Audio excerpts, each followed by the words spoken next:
There's this line of thinking I see around on Twitter a lot that's like, if women are told not to sleep around before marriage, but men are encouraged to, who are these men sleeping with? Each other? It's treated as like a funny joke, but the real answer is it's women that these men have deemed undeserving of marriage. It's been called by many names, the Madonna whore complex, wife material versus crack material, because in a misogynist mind, women are beneath them, but women are broken up into subcategories. There are the good women who perform femininity to just their liking, save themselves, and are always a little naive about their own bodies and how the world works. And there is a permanent underclass that consists of everything from the schmex workers and OnlyFans girls to just somebody they see on the internet and decide that they're a hoe for XYZ reason, and that's why they're asking for disrespect. And if you are unfortunately put into that box, there is no getting out. There is no redemption for you. Because remember, men are homosocial. They do everything for their boys. A wife is a patriarchy trophy. It signals to other men that they were able to convince a woman somehow to marry him and have his babies, cook, clean, this, that, and the other,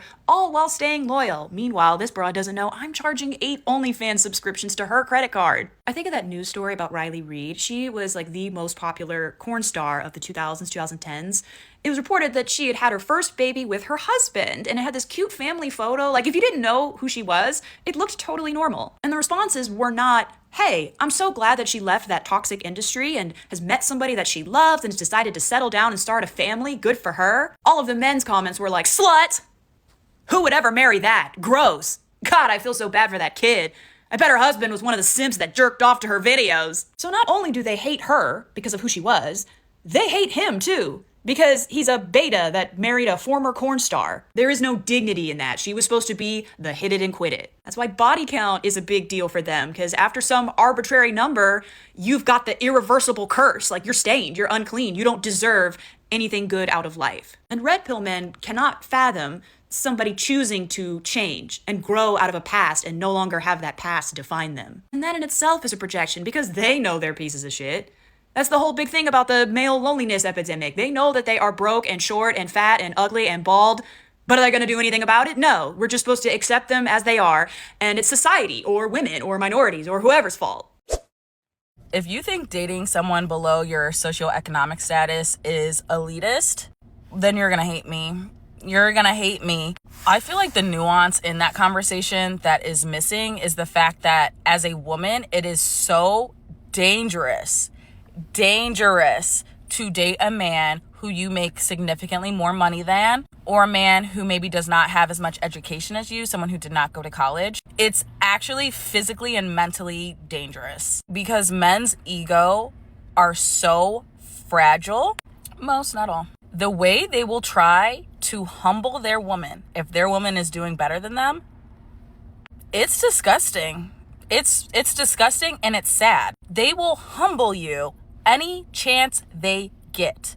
They want to make you feel inferior to them. Why? Because they already feel inferior to you. Your success makes them feel like less than a man. Now, obviously, secure men that are doing well for themselves, they don't feel this way, I'm sure. But the insecure ones, they will beat the shit out of you. They will literally beat the shit out of you. They will neg you. They will make fun of you. They will make you feel embarrassed. They will make you feel ashamed because their ego is so fragile. And every successful moment you have is their ego breaking again. Simply put, it's not safe. Very simply put, it's not safe. And if you think that is elitist, I don't really know what to tell you.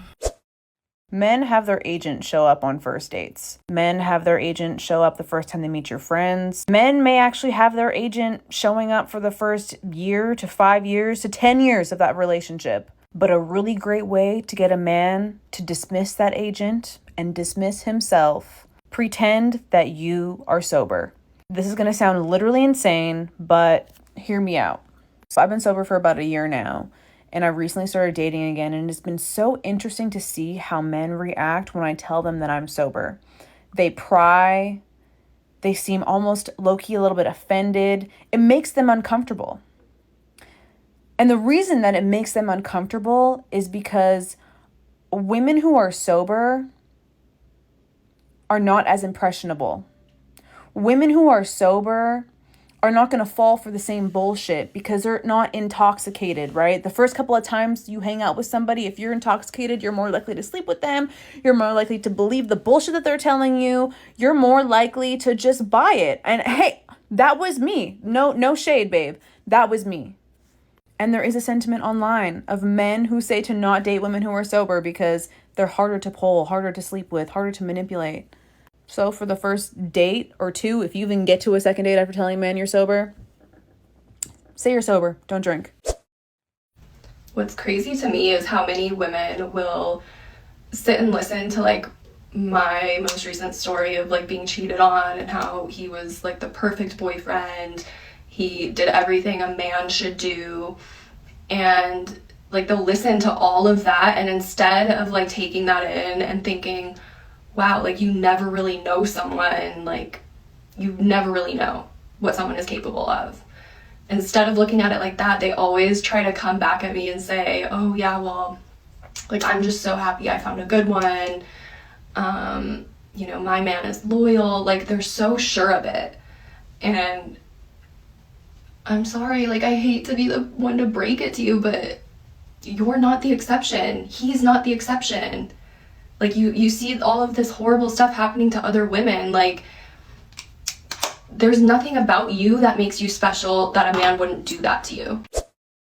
Fuck, man, I think about it sometimes and I'm like, my life would be so much easier if I just liked nice guys, right? If I liked guys who were honest, guys who were kind, generous, thoughtful man who's gonna bring me flowers or something, I don't know. You know, if I liked guys who just went out of their way and thought about me.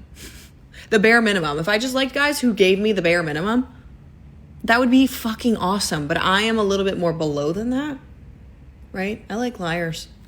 I do. I'm going to admit it. I like men who are assholes. Men who are going to treat me like shit. I do. I like men who are going to go out of their way to make me jealous. And then they come back and I'm like, babe, why'd you do that? I like to feel something because I'm a pretty happy person, pretty peaceful person on my own. So when I have a guy come in and fuck up my life and make me feel something, I'm like, I love this. I love this. This is so shitty and great. You know what I mean? Do you know what I mean? Okay, I didn't ask for this life. I didn't choose this life. This life chose me. Okay, I didn't ask my dad to leave. He just fucking did.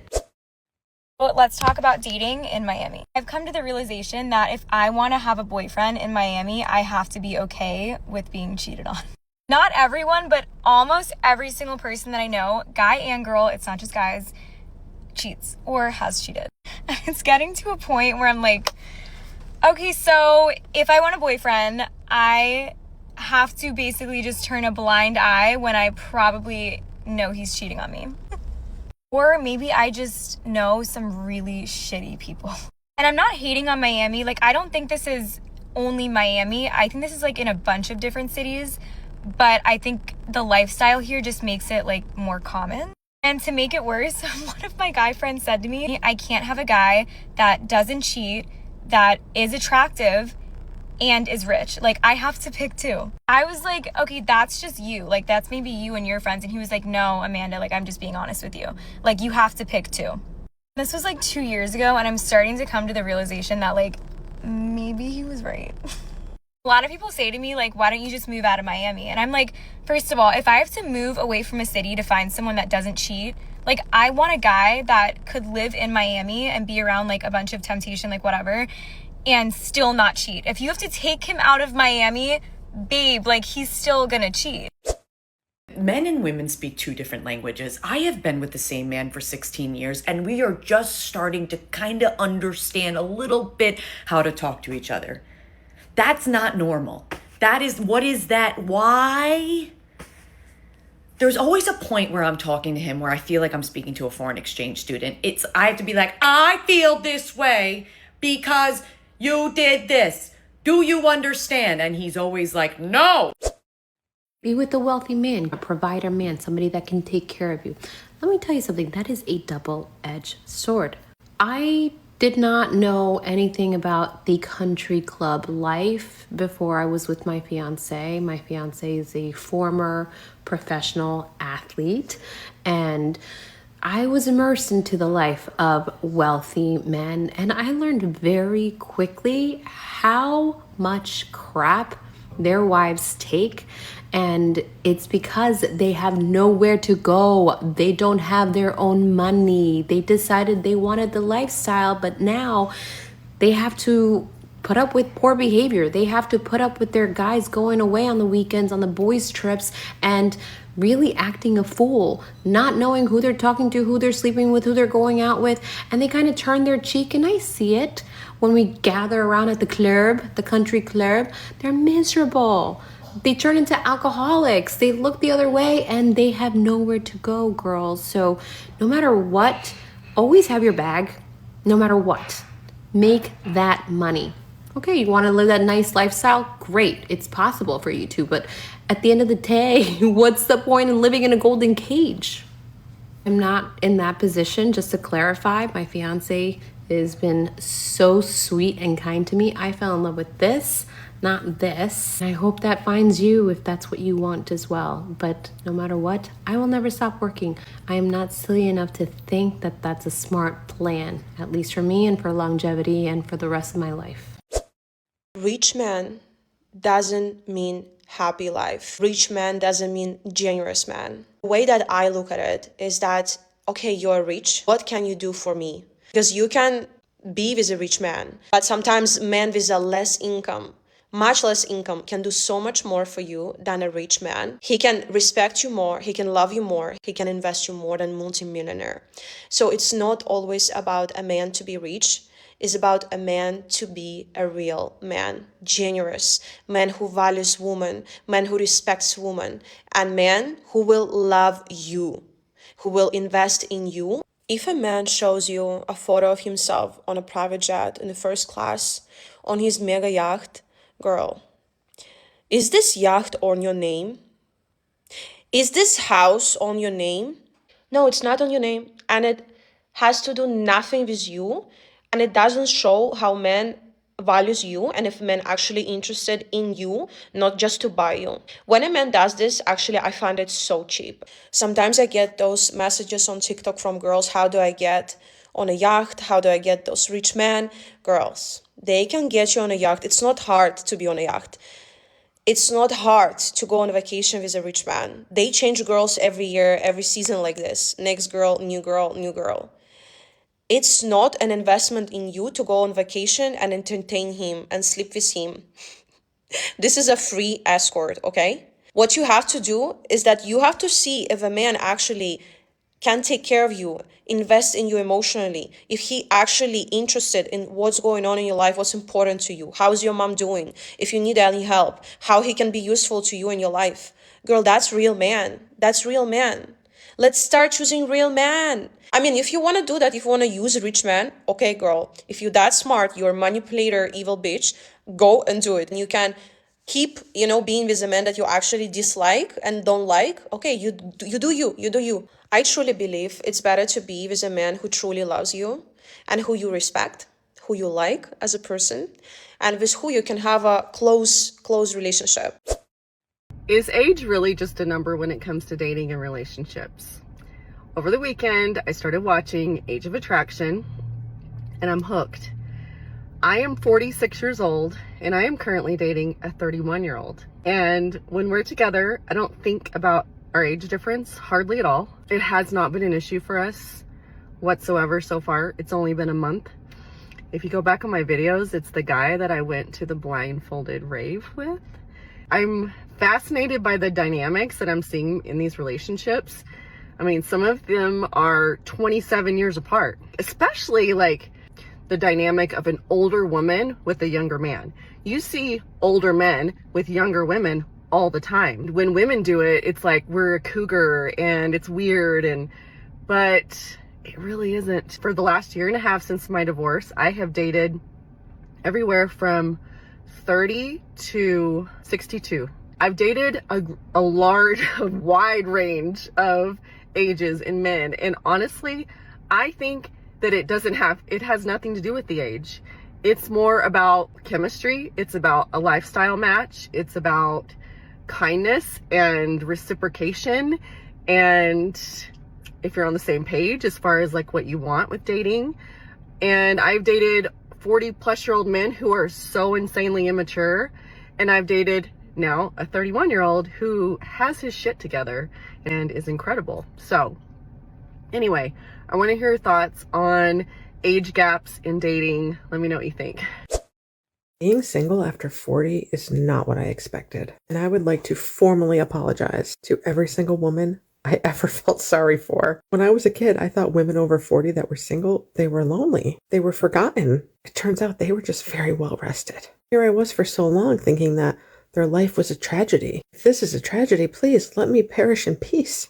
Kid you not, as a kid, I believed that single women were just sitting by a window all day, staring outside. People whispering, "Poor thing, couldn't find a husband." I used to think, what does she even do all day? She relaxes, just in case you're wondering. She relaxes. This is, in fact, the most peaceful era of her life. She sleeps diagonally across the bed. She eats random shit and calls it dinner. She lives in a clean house. She doesn't compromise. She doesn't negotiate. She doesn't ask permission. She watches what she wants, listens to what she wants. She goes days without arguing, years without crying. Poor thing. Maybe we really should feel sorry for her. Such a tough life. The problem with modern dating is there's too many options, not enough depth. We are overstimulated by dating apps. We're desensitized to the constant scrolling. We're addicted to dopamine and the belief that someone better is one swipe or one scroll away. Because of Instagram, women have a belief that a man needs to provide her a certain lifestyle, and men have the belief that women need to look a certain way. And amongst all of this noise, connection has no place to land. I'm Harriet, I'm a dating coach, and I would love to hear from you. What are your thoughts and beliefs? What do you think is wrong with modern dating? Please don't ever rely on a man financially. If your plan is to be a stay-at-home mom, that is a great plan. That was the plan that I had for myself. However, I had no idea that 7 years later, I'd be divorced with 3 kids. And like I said, my plan was to be a stay-at-home mom. I had no education, I had no schooling, I had no work history because I was a stay-at-home mom. After my divorce, I started nursing school because it was a quick program. It took me 20 months. And my dream, I never cared to be a nurse. I really didn't. I'm so grateful for it now. But when I was doing my nursing program, I met so many other women that were in the same boat, that they were stay-at-home moms and they were divorced and they had nothing. So they did nursing school as well. You just don't ever want to find yourself in a position where your husband loses his job, your husband is no longer around, your husband cheats on you, your husband becomes disabled. You also don't want to find yourself in a position where, say, you don't want to be married anymore. Say he's like not it for you, but you don't want to feel like you have no choice but to stay because financially you can't afford to get divorced. Anyways, I just don't want any other girls to be in the position that I was in and so many other women. Just don't ever rely on a man financially because you just never know what's going to happen. What does it mean when you're going through a divorce and starting to pick up on some things that maybe you weren't aware of before, and your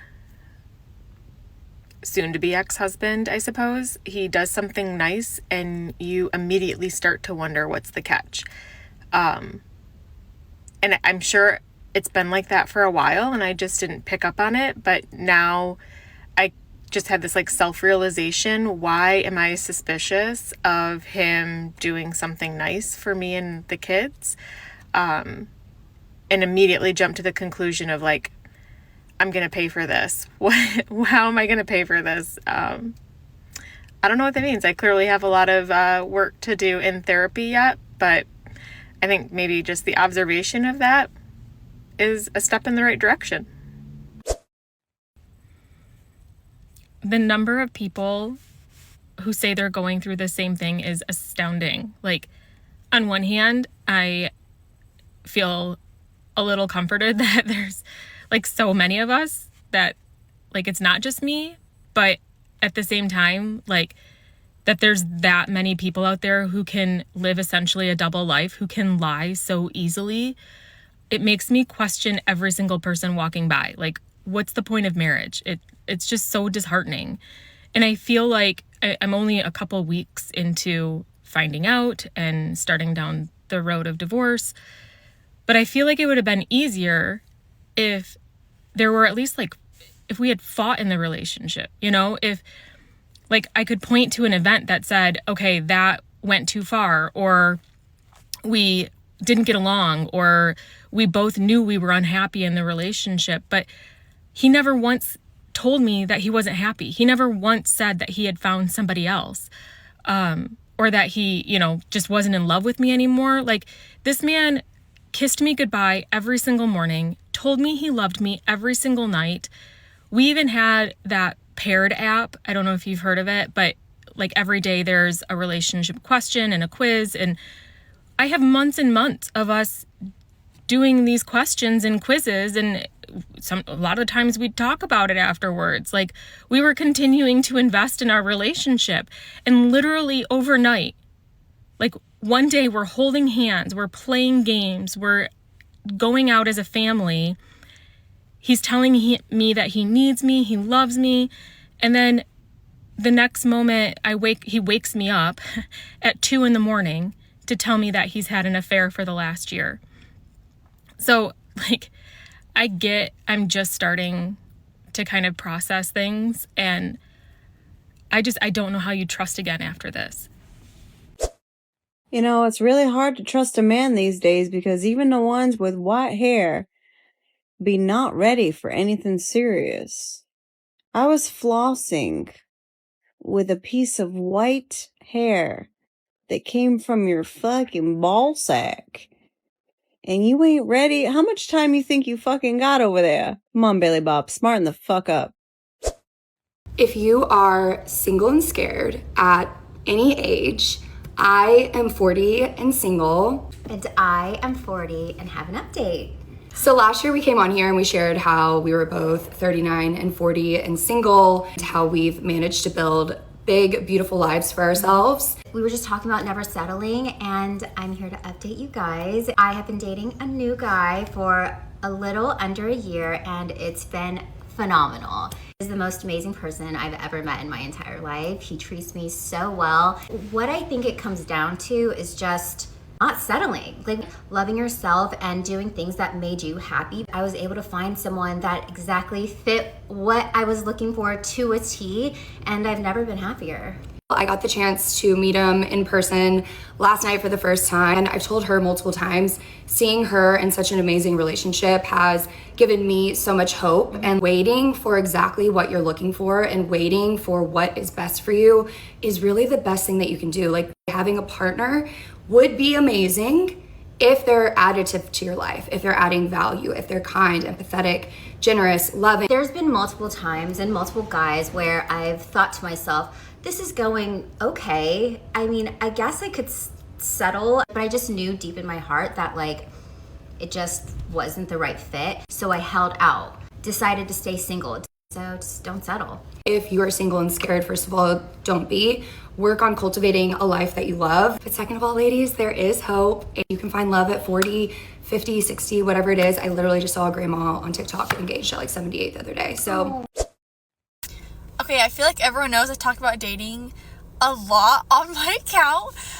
But here's the thing. One of my biggest fears is, one, never getting married and being alone and sad my whole life. That's just like, in all honesty, it doesn't have to happen right now, but just like at some point in my life, I just want to find love, you know? I need someone to care about me, because it gets kind of lonely when you're like living on your own and no one cares if you like lived or died. And so yeah, that's one of my biggest fears. That, and like my partner being like, I actually don't love you anymore. Those are like my two biggest fears. Please. Being with a really lustful man will have you hating on other women, even if it's not in your nature to do so and you're a secure person. But if you feel like you're in constant competition with everyone who's even out, who they're looking at, it makes you feel so small. And it gets to the point where if you see another beautiful woman, and there's so many beautiful women in the world, like there will always be another one, right? You look at her, and it's not like you inherently hate her for being beautiful. You hate the fact that your man is going to look at her, and then it makes you feel so small in that moment.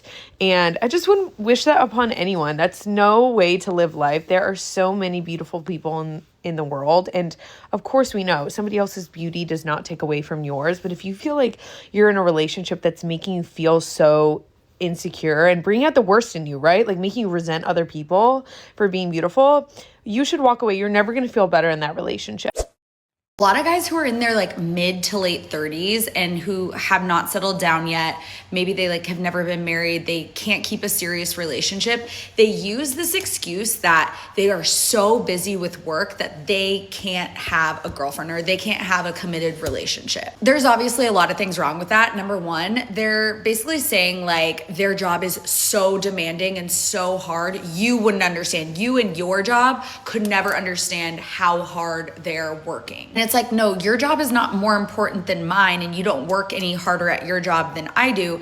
You just have a fear of commitment. For example, my fiance is the founder of a company. He works all the time. He loves to golf. He's involved in organizations. He has a healthy social life with his guy friends, but never once have I felt like any of those things have gotten in the way of our relationship. He's very communicative. He is very committed and he prioritizes me. And I've never once felt like any of those things have ever gotten in the way of our relationship at all. I feel like some guys, all of that sounds really overwhelming. So they just don't even try. They don't even try to make the commitment. And trust me, I've dated people who have said, you know, I'm just prioritizing work right now. Work is really stressful. There's no way I could balance having a relationship and working. And my mistake was I worked so hard to prove to them that like, I'm not a burden. Like I wouldn't be taking up any extra time for them. The thing I wish I could go back and tell myself is that I could work as hard as I possibly could, but there's nothing I could do because that person just isn't emotionally available and they're never going to commit. So my best advice if you're dealing with somebody like this is not a project worth taking on. Cut your losses while you can and focus your energy on people who actually want to commit to you. If you are talking to a man every day, you guys are texting all day, all night, or maybe he just calls you a lot. What he is doing is he is building emotional connection with very low effort. Texting is free. He is not planning a date. He is not spending money. And essentially what he's doing is making you feel like you're closer to him, even though the relationship hasn't progressed anywhere. You guys aren't in a relationship. You guys are not headed towards marriage. And this just plays a trick on your mind and you are only thinking that you guys are getting closer. But he's probably doing this with multiple girls. Talk is cheap and actions are louder than words. If you ask a woman what she likes and she tells you, why would you assume she's lying? I once was talking to this guy and he asked me things that I like as gifts. And I'm pet sitting. Oh my god, I love you so much. He asked me if I liked flowers and I said no, not as a gift. And then we talked about things that I do like. And a few days later, this dude was like, oh, I'm gonna send you a little something. I'm gonna send you a little gift. Okay, let's see what this is. And guess what showed up at my door? Not only flowers, but flowers that must have been upwards of like $200. I know, I feel the same way. And then what happened? I went on vacation, came back and threw them out. I'm 30 years old. I know what I like. Don't ask me and then disregard it. I'm sorry. I know, it's disrespectful. Things you shouldn't be doing as a grown-ass man. Being broke and cheating on your wife. Go home. Go feed your fucking kids.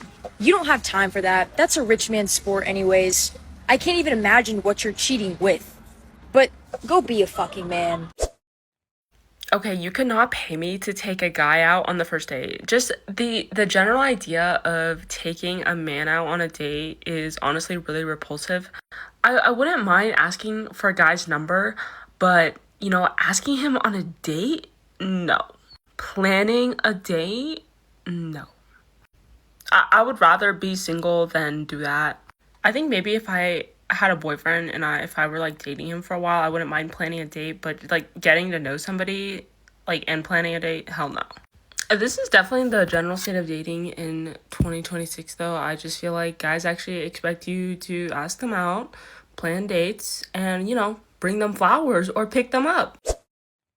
Listen, I'm convinced at this point the male loneliness epidemic is just down to your guys' inability to flirt. Because you don't understand what it does to us when you know how to flirt, when you're good at it. And I'm not talking about like tip your fedora, grow a chin strap beard. I'm talking about being attentive, being funny, witty, intelligent. The lost art of just being able to flirt real easy and charming like. You don't know what that does to us. I will stop what I'm doing, okay? I will stop what I'm doing to just spend my time dedicated to that flirt, man. You don't know. Learn the art of conversation. Learn how to talk to somebody and speak good and have a conversation. We don't want to be lonely either. You're making us lonely too. You're making us lonely also. Just do better. If you're over the age of 35 and you don't have kids and you're not married, what does life look like for you? And I'm asking because I'm almost 99.999% sure that's going to be my life. I'm 28. Never having kids in my life. I'm not having them shits. And I don't think I'll be married by 35. I truly don't. So I'm just wondering, like, what's life look like for you? Because it's also like, I don't really know kind of what I'm striving for, if that makes sense. Like, I don't know what goals to set, if that makes sense, because I'm not interested in climbing any sort of corporate fucking ladder. I'm not like the entrepreneur type. So I don't like, I'm trying to figure out what goals would be good to set, you know? And of course there's like goals that are more like hobby focused, you know, but I don't know. I'm just curious. And I hope you understand that this isn't like me saying, oh, you guys have no life or you guys are lame because you're not married, have kids. No. I cannot stress enough. This is the life I want, right? I'm living my life like it's golden. Okay. I just want to know, like, what does life look like for the women over 35? Because I'm 28 now. I just turned 28. And I'm like, okay, what does it look like? Like, is it just the same thing? Like what I'm doing now, just hopefully with a bit more money, you know? Like what's tea? What's the vibes?